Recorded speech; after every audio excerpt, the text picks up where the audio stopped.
నమస్తే, welcome to Andhraprabha. నేను తేజస్వి. ఢిల్లీ మద్యం కేసులో ఎమ్మెల్సీ కవిత జ్యుడిషియల్ కస్టడీ జూన్ 3 వరకు రౌస్ అవెన్యూ కోర్టు పొడిగించింది. ఈ మేరకు జడ్జి కావేరీ భవేజా ఉత్తర్వులు జారీ చేశారు. ఈ కేసులో తీహార్ జైల్లో ఉన్న కవిత జ్యుడిషియల్ కస్టడీ నిన్నటితో ముగిసింది. ఈడీ, సిబిఐ కేసులో ఆమె కస్టడీలో ఉన్నారు. కవిత కస్టడీ పొడిగించాలని దర్యాప్తు సంస్థలు కోర్టులో పిటిషన్ దాఖలు చేశాయి. దీనిపై మధ్యాహ్నం రౌస్ అవెన్యూ కోర్టులో విచారణ జరిగింది. ఆమె కస్టడీని కోర్టు పొడిగించింది. ఢిల్లీ మద్యం కేసులో కవిత ఏప్రిల్ 26 నుంచి జ్యుడిషియల్ కస్టడీలో ఉన్న సంగతి తెలిసిందే.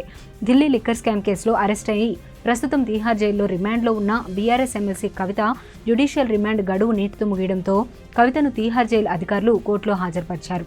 ఢిల్లీ మద్యం పాలసీ అక్రమాలపై సిబిఐ, ఈడీ నమోదు చేసిన 2 కేసుల్లోనూ నేటితో రిమాండ్ ముగిసింది. ఈడీ దాఖలు చేసిన పిటిషన్లను న్యాయస్థానం నేడు పరిగణలోకి తీసుకుంది. మార్చి 16న కవితను ట్రయల్ కోర్టులో కవితను హాజరుపరచగా ఈడీ వాదనలు వినిపించింది.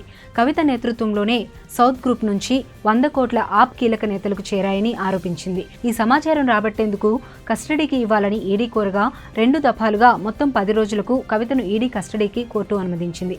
అనంతరం మార్చి 26న కవితకు జ్యుడిషియల్ రిమాండ్ విధించింది. కవిత జ్యుడిషియల్ కస్టడీలో ఉండగానే ఏప్రిల్ 11న సిబిఐ కూడా అరెస్ట్ చేసింది. 3 రోజుల సిబిఐ కస్టడీ తర్వాత ఆమెను తిరిగి కోర్టులో హాజరుపరచగా కోర్టు సిబిఐ కేసులోనూ జ్యుడిషియల్ కస్టడీ విధించింది.